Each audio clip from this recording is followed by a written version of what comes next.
All right, we're live. Uh, Yes. Good morning, everyone. Good morning. Good morning. We got Creole on the phone. Creole is traveling, but he has made some time in his schedule to join the stream. Yes, and just so the viewers know, I have not been to sleep yet. So after this recording, I plan to get some Z's for sure. Right, and I still haven't had my morning coffee. I'm sipping away right now, so hopefully we'll get through this as best as we can, and hopefully no audio issues. We made sure of that. I tested that this morning, so we should be good on audio. But to start this off, a little intro into this video, I first want to say, before I say anything else, that we absolutely love Heidi and Toby at Crypto Tips. So Yes, a little yes. a little bit of Much a love. yeah, a little bit of a clickbaity title, if you will. But I have been watching Crypto Tips for years now. We both have. I'm an OG Patreon member. Okay, check the Still are. credentials, right? So Yes, we still are. yeah, we still are, right? But we're definitely OG Patreon members, and so my reason for putting that out there, if they happen to see that, know that this is all with love. If we were at, I don't know, the bar or the beach with you, this is, the type of conversation that we would have. Okay. And we do encourage our community to follow their channel because they do put a lot of excellent content out. Definitely join the Patreon.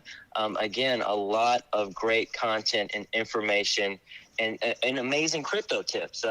We really wouldn't be where we are today if it wasn't for this channel. So again, much love here. Facts. And as we go into this, they've said some things about Cardano that we may not fully agree with, especially in regards to the kind of, Ethereum versus Cardano conversation, but that is healthy, right? So, we have a different perspective on Cardano, on some of the things that they say. But again, this is why it's important for you to listen to opposing opinions. When you're in this space, you need to listen to a variety of people about the same topic, Yes. so you can get a real well-rounded view of something, and then be able to form your own well-informed opinion, or come to Mm-hmm. your own conclusion about Cardano or any of these other projects, right? So, And and this is what Michelle and I we discuss quite a bit. What we find is with some of the OG YouTubers or people who have been investing in the space for 2 or 3 bull cycles, they really dismiss Cardano. And we've been trying to figure out why. So, like Michelle said, there's just a couple things we kind of want to address and have a response to, because the Cardano community is arguably one of the most dismissed communities for yeah. whatever reason. But we'll address that today. Right, right. And again, we're playing very particular clips from their video. We will leave a link to the video below. You have to go and watch it front to end to get the full context of what they are saying. And they don't say all bad things about Cardano, but there is that level of skepticism that, again, these OOOGs have in the space when it comes to Cardano. And, they have a reason that they feel certain ways and have that skepticism, right? But again, it's important to listen to those conversations as well. So I'm going to go immediately into the first clip. I'm going to mute my mic here.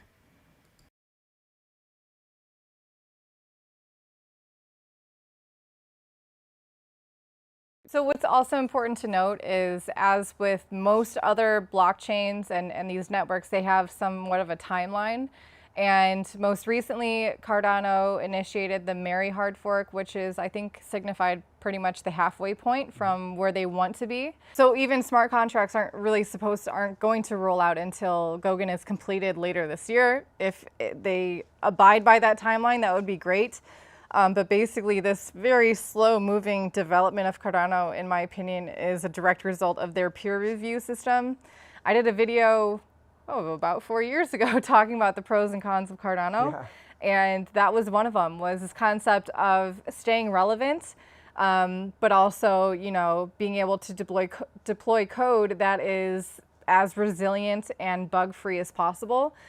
We've seen what happens with Ethereum. A lot of bugs happen when they make big changes. So on the other hand, we have Cardano, which is not really rolling out anything, and so there's no bugs yet. But so it'll be really interesting to see when smart contracts roll out, and how beneficial that slow peer review process really is. Because again, this is an open source community of cryptocurrencies. So like you said, like we've seen Solana, we've seen a multitude of other Ethereum killers that have rolled out smart contracts at the start. And maybe they're not having the same kind of usability, the same kind of money rolling into it that will kind of bait hackers into figuring out how to get some of those coins. So maybe that's why we're not seeing so many hacks happen on these other projects. But I mean, Cardano is, in my opinion, that whole peer review system is okay. I understand it, but at the same time, maybe they could take more advantage of this whole open source community and like kind of sourcing from what other people have learned along the way.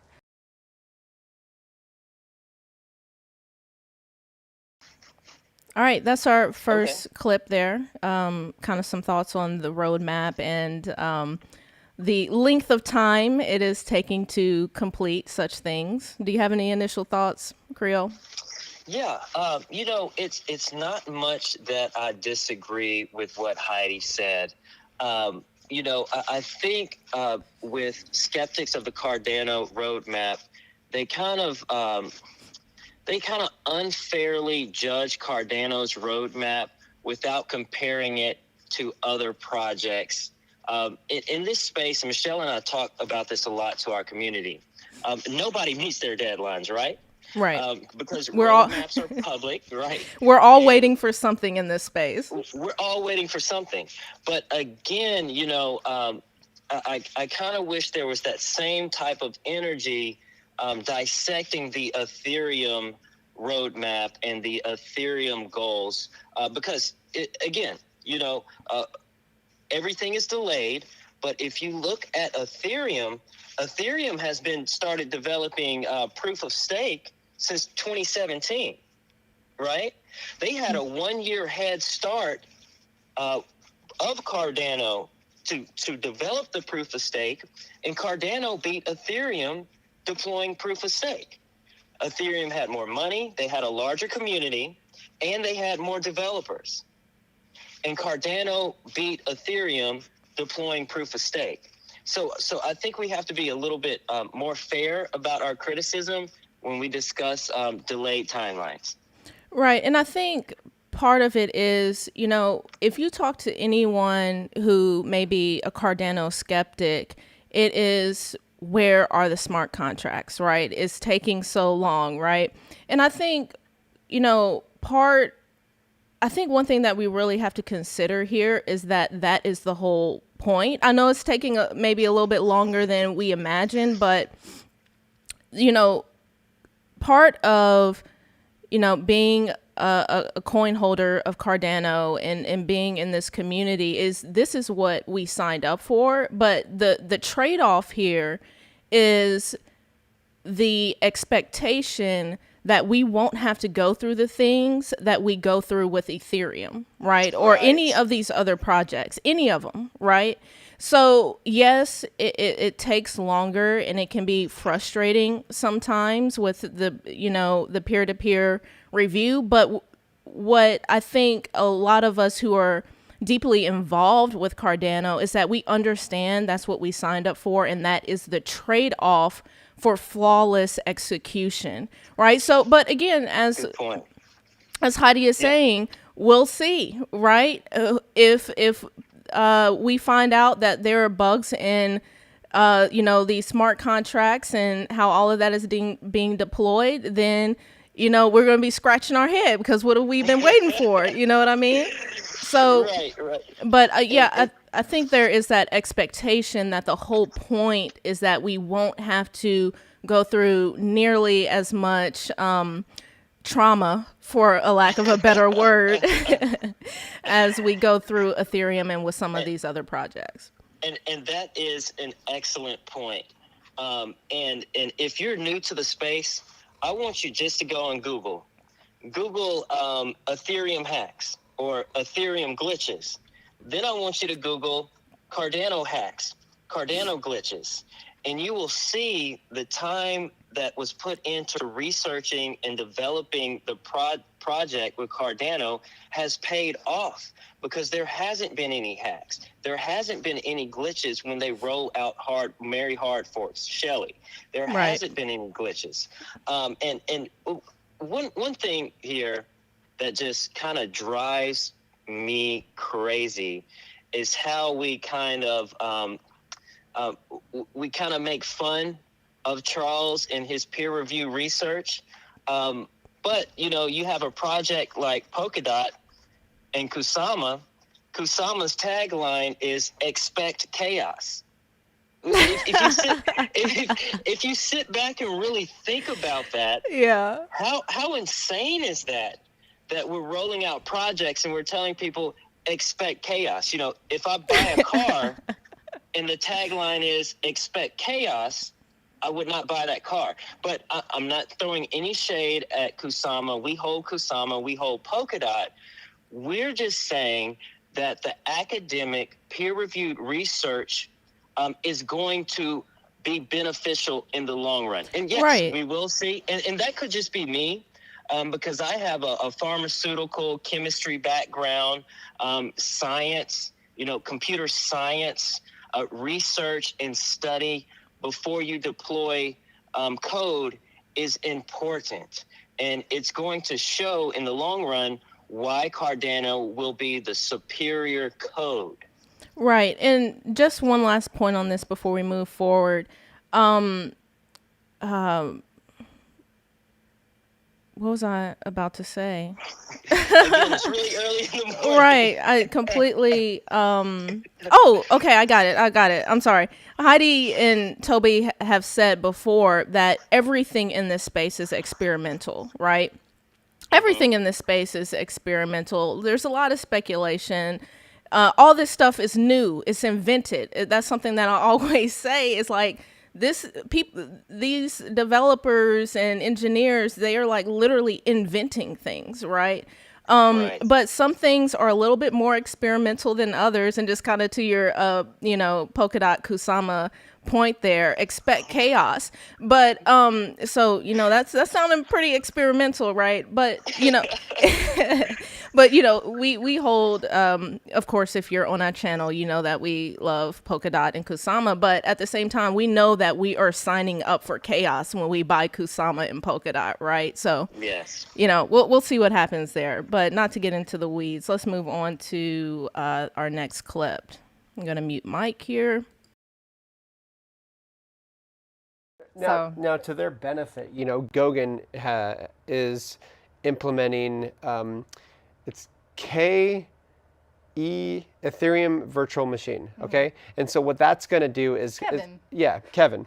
It's going to allow Solidity developers, which Solidity is the coding language of Ethereum. So it's going to allow these people to literally copy and paste their code into the Cardano network, and it's going to just transfer it over. So they don't actually need to learn, from what I understand, any Cardano language. So that's really easy. That's going to flow really quickly. And I think, people are going to want to test that as well. So that's great. So that's going to allow, the whole open source community to go ahead and test it and test out whether or not this is great.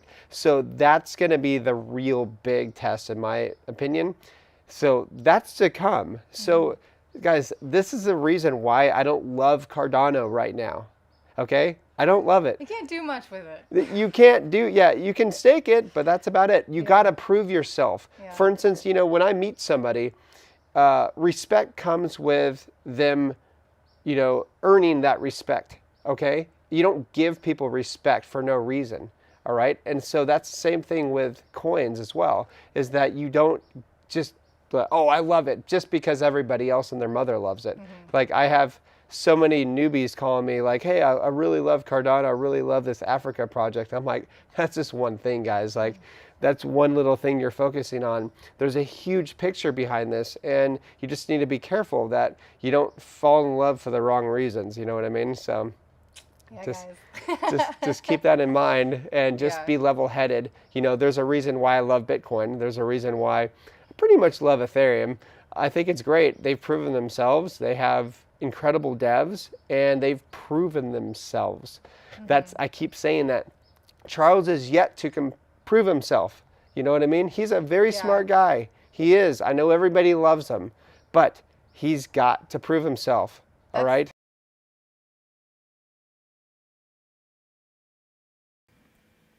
Okay, so a few things to touch on here. He talked about the ERC20 converter, which I'm glad that he mentioned in here, because one thing that I personally find is a lot of people who are, just hard and heavy with Ethereum, they don't know that that is a tool that will be able to be used, right? So bringing more awareness to that, I think, is important. And kind of as us, hard and heavy Cardano people think, a lot of us do think that we'll see a little bit of an exodus happening once all of that is up and running. But, time will tell on that. I think another point that I want to touch on really quickly is that, Toby says that there's a much bigger picture here, right? A much bigger picture outside of Africa. But what I would do here, I would challenge Toby here and say that I think the bigger picture is Africa, right? Yes. And these digital identities. Yes. You hit it. You hit it right on the head. And just to kind of expand on that thought about digital identities. And this is the difference, the philosophical difference between projects like Ethereum and a project like Cardano. Okay. Ethereum, to me, is selling products to people who don't need them. Okay. Americans do not need DeFi. Europeans do not need DeFi. For us, DeFi is just a shiny object. Yes, there's a lot of money flowing into it, but Cardano has the better philosophy here because they're selling a product to people who need them. Why is this important? It's about the rate of adoption. And I may go into this a little bit more following the next clip, but kind of let me just stay on topic here. So when we're looking and comparing projects, you have to ask yourself, what are they selling and who are they selling it to? And again, I'll push back on Toby. Charles has accomplished quite a bit. Right? Charles has accomplished everything on his roadmap to this point. Okay. And, we could ask the same thing about Vitalik. Vitalik is a genius. I do think that. But what has he really accomplished in his roadmap since Gavin Woods left to form Polkadot, since Charles Hoskinson left to form Cardano, and various other founders left Ethereum? So, and I can go through the list here and list everything that Charles has accomplished, but I do want you to Google Charles, do your own research. He has co-founded several companies throughout the years, and he's been successful in most of the things that he does. And again, we can say, what has he accomplished? He hasn't deployed smart contracts. But if you look at his body of work and compare it to other founders, he's at the top of the pack. And again, I'll point back to the research papers. The code is there, right? The smart contract code is there. You can go see it. The Hydra code is there. It's in the papers. It just hasn't been deployed yet. Right. And just a quick note. Again, I always think about it. I think it's important to think about, and again, talking about the bigger picture and seeing things from different perspectives. I think it's important to really look at why are they doing things differently. Right, because I know that in this space we use smart contracts as kind of the finish line, or kind of the milestone to have proven yourself, right? But in my opinion, I think smart contracts are going to be easy work Yeah, for and Cardano. That's easy that's what work, Charles says. right? Charles says the easy part is the smart contracts. Right, like, let's think about it, right? If Cardano wanted to release smart contracts, if IOHK, if they wanted to release smart contracts, they could have done it years ago. Like, let's be real, right? But again, everything has been just calculated and rolled out in a very specific way. And I think it has to be noted and looked at a little bit more of why they are so different in the space, why they are taking the certain steps, why the roadmap is what it is. If anything, people should be looking at Cardano more because of how different of an approach they are having in this space. Right. And But if I can butt in right here, again, Toby is a major Ethereum head. He loves Ethereum. And what I find, and Michelle and I have had discussions about this, with OGs in the Ethereum space, they hold smart contracts on such a high pedestal. Why? Because with Ethereum, you can't do anything without a smart contract. Because their foundation, Ethereum's foundation, is smart contracts. I can't make an NFT on the Ethereum network without building a smart contract. With Cardano, I can create NFTs without having to build smart contracts to deploy them. So again, you always think about people, their history and their bags, and you can kind of see, determine the angle that they're taking here. So for Toby and Heidi, why smart contracts are so important is because it's the foundation of how Ethereum completely works. But Charles has figured out a way to deploy assets, to gain partnerships, to onboard governments, even without smart contracts. right, Cardano is already successful without smart contracts. right. So yeah, and just to end off that point, it is kind of a different, and again, this is why I understand the skepticism, or maybe feeling as though the bigger picture isn't being met. But you do, being involved with Cardano, it does require you to alter your way of thinking, because everyone in the space is doing something else, and Cardano is going down the path, the less beaten path. Right. So let's move forward. I'm gonna mute the mic here. That's another thing that I take issue with not only just Cardano, but basically with any network that kind of has like this one specific person that they think is like the end all be all, like the savior of crypto. It's happened with Justin Sun somehow. Dan Larimer is another classic example, from BitShares to Steem to EOS. He's had a lot of loyal followers who follow him from project to project. Charles Hoskinson, obviously from Ethereum now to Cardano, is another one of these. And I mean, I understand the concept of being able to trust someone more if you know their identity, you can see their face, there's some accountability there. But for me, with crypto, they're just as easily going to be able to scam you and walk away as anyone else. And so I don't really care if there's a completely anonymous project, or like Bitcoin, for example, or like Ethereum even. Ethereum had like so many people as founders. And, you know, Vitalik is kind of like the guy who took it on a little bit, maybe reluctantly.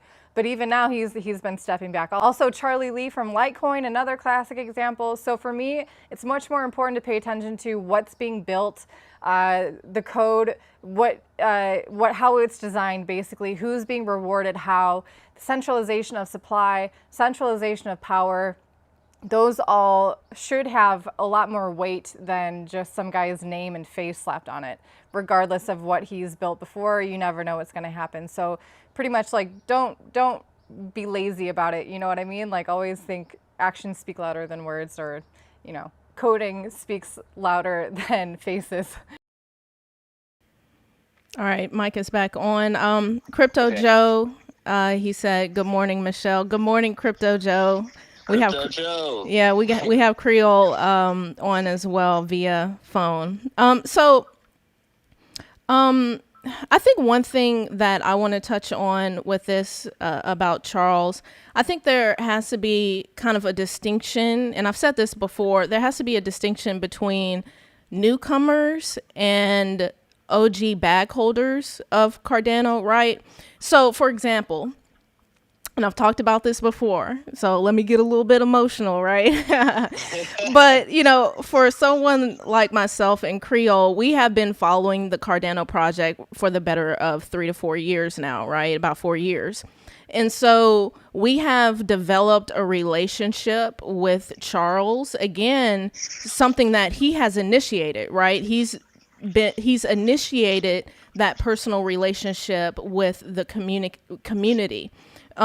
So that we're talking about a 4-year relationship that we have built. He was there through thick and thin, through the bear market, when everybody was losing their minds, right? When we saw our bags dip like no other before, Charles was there. So yeah, He was there. we like Charles, okay? When we talk about thick and thin, he was there during the bear market, still giving us AMAs and talking with the community, right? Now, Right. on the other hand, on the other side of that, you have newcomers today, let's just say within the past few months, who they're in a honeymoon phase with Charles, right? So I agree with Heidi on the fact, if you're new and you're coming in and you're making a decision just because, you know, the charisma that Charles has, I think it's important that you stay aware of the fact that you are in a honeymoon phase. There are going to be Yes. times when Charles says something that you don't agree with. It has happened many times with us, right? Right. But again, that's what we have signed up for. OG bag holders, if you've been actually, now let me make another distinction here. There's a difference between an OG Cardano bag holder and someone who has actually been invested in the space, right? So those who have built relationships with stake pool operators who have been heavily involved, right? And that's where I would consider Creole and I, like, we are in this, right? And have been for the past 3 years. But again, there's an important distinction there when, I guess, talking about Charles and kind of the influence he may have on you. We've been here for 4 years with Charles, right? And if you Yeah. are new, I would actually encourage you as well to maybe take a step back and really evaluate why you are invested in Cardano, right? Do you have anything else on that? I do have one more point. Yeah. Just let me jump in here. One point that I see happen a lot in the space when we're talking about the face of the project, right? Vitalik for Ethereum. Cardano has Charles.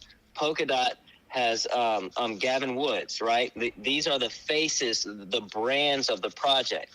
Now, when we're looking at these 3 projects, like you said, I'll use your word, there needs to be a distinction here, okay? And this is what I mean. With Vitalik actually helps write code for Ethereum. Okay. Gavin Woods actually helps write the code for Polkadot. Charles is a little different, right? Charles isn't out there actually writing code. Charles is more of a CEO. Okay, Right. Charles is a Steve Jobs of the company. So if Vitalik got hit with the bus tomorrow, of course, this is just we're just talking here. Ethereum would feel that more than if Charles died tomorrow, right? If Gavin Woods was struck by a meteorite tomorrow, Polkadot would feel that loss more than Cardano would if they lost Charles. So when you're looking at faces and founders of projects, you have to really look at what they actually do for the project. Charles has business acumen, right? He's not in the trenches on the computer typing in code for Plutus, right? He hires people and teams to do that. So that's one distinction that newcomers need to make when they're analyzing projects and what the founders actually do for that project. Right. And we know that Cardano Foundation, IOHK, all of that would continue on again if Charles was hit by a meteorite. That was that was a different one, dude. But one other thing that I want to touch on real quick, because I've kind of they're not really saying this here, but I've heard in other conversations where this connection that the CEO has with his or her community, for some reason in the crypto space, that is somehow twisted into a negative. I find there's always kind of this kind of negative air around that conversation. And again, I'm not really saying that is what's happening here. But, you know, I've said before, I'm a professional videographer and filmmaker. And throughout my professional career, I've had the opportunity to work very closely with CEOs. And one thing that I find in those conversations with CEOs is that they want to build that personal connection with the community, right? So if you are familiar with marketing and with videography, one of those the things that helps build loyalty and trust is seeing that CEO have that really talking to you directly, right? So that is purposeful. I think that's a word. It is intentional. And again, that works to the benefit of Cardano. Again, not everything Charles says is, roses, right? He's a very charismatic, very, he loves the camera. He just does. And right. And he's getting better at it. He loves to talk. Right. And again, a lot of CEOs that I work with, they do like the camera. And one thing that they want to focus on is building a personal connection with the consumer, right? Because it builds trust, it builds loyalty. And that's what he's doing. And he's also educating us along the way. So it really is working. It's working. Right. And it really is a beautiful thing. And again, I understand the skepticism, because if you've been in this space for any particular amount of time, chances are you've been rug pulled. Chances are a project. Yeah, you have some trauma. A project has gone ghost, or a CEO has driven off into the sunset, leaving you in the dust. Right. We've we've experienced it all. So I understand the skepticism, but I hope that the conversation around Charles being so intimate with his community, I hope that changes into a positive, more of a positive conversation within cryptocurrency. So let me mute the mic. We have one more clip here, and then we'll let you all continue your mornings. And we will explain at the end what we think of Cardano being an ETH killer. Yeah. Stay tuned.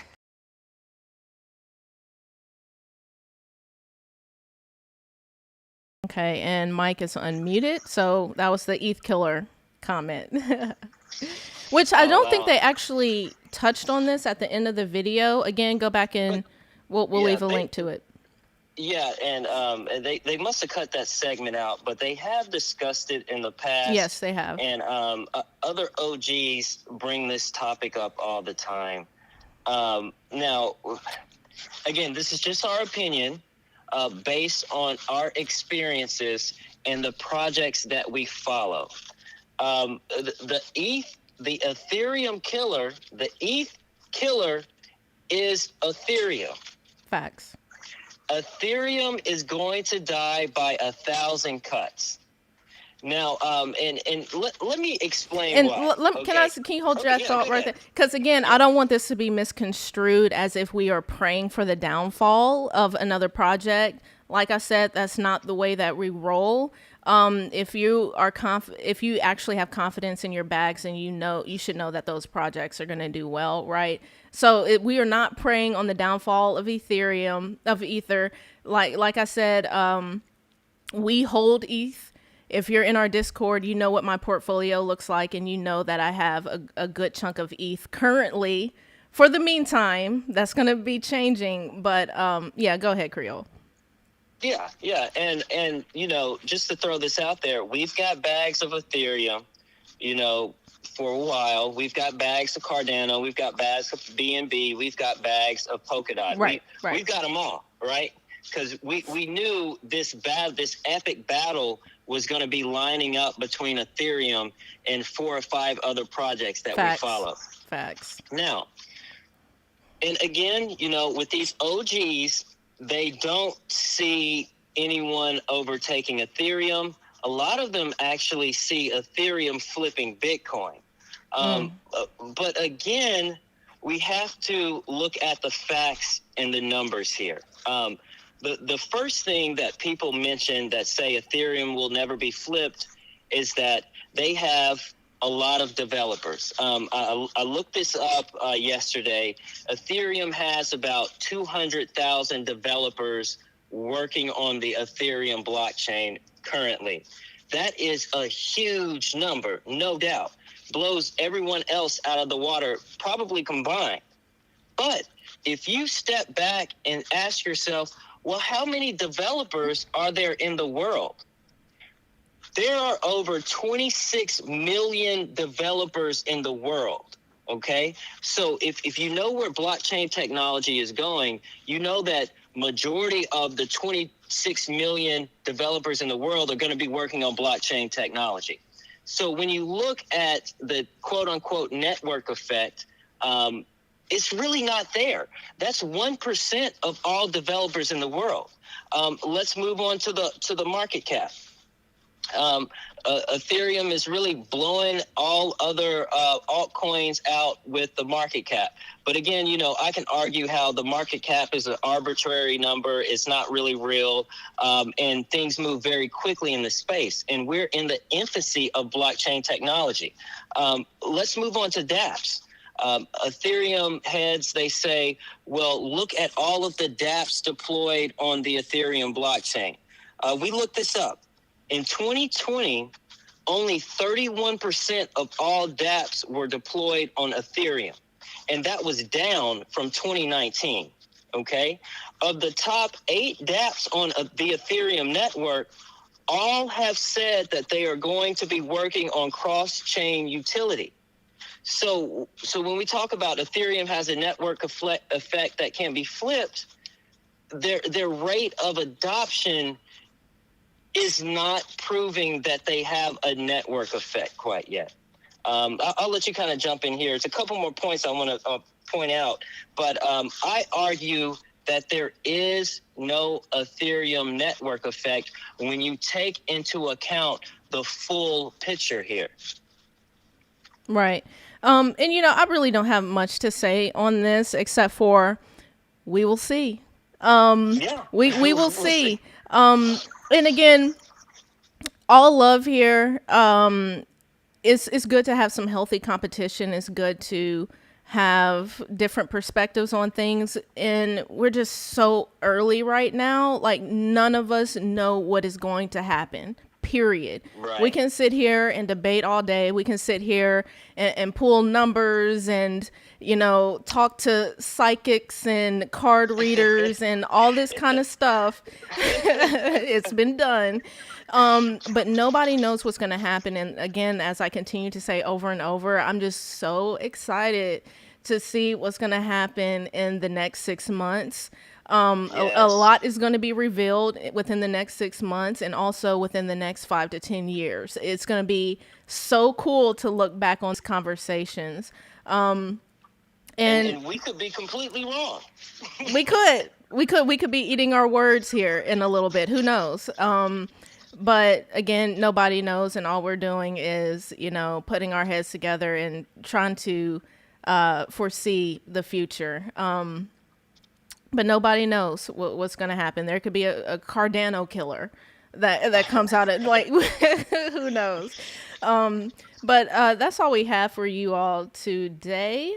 Yes. And And be sure to like, subscribe, follow the channel, because we're going to make this into a series where we kind of put out responses, especially when OGs post. I know we did a crypto banter, BitBoy response. We're going to have to re-record those. Yeah. We had some technical issues. But again, if you're new to the space, or if you're part of our Untwisting the Game community, when you're looking at these projects, we just want you to say to yourself, what problem are they solving? right. Is the problem that they're solving, does that group of people need that solution? Or is it just something extra, right?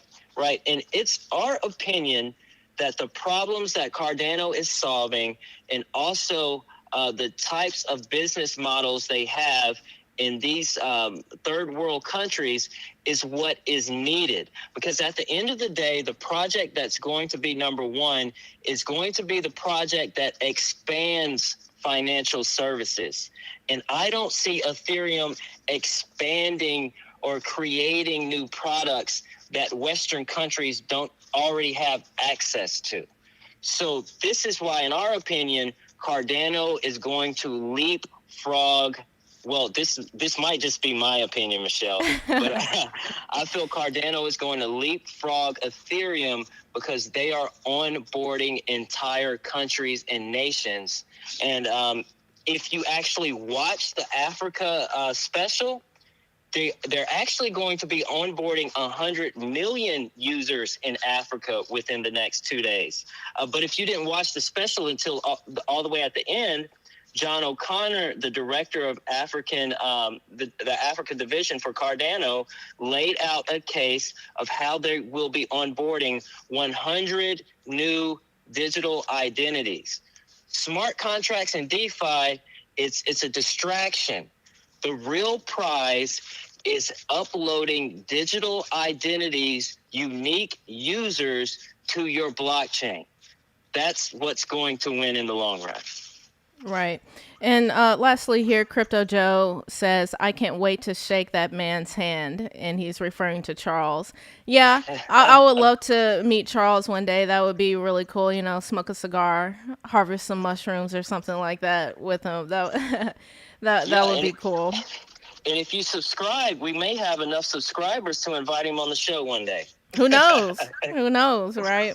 Because again, he is very involved with the community. He loves his people, right? So that's all we have for you today. If you like this video, definitely give this a thumbs up so we can reach more people.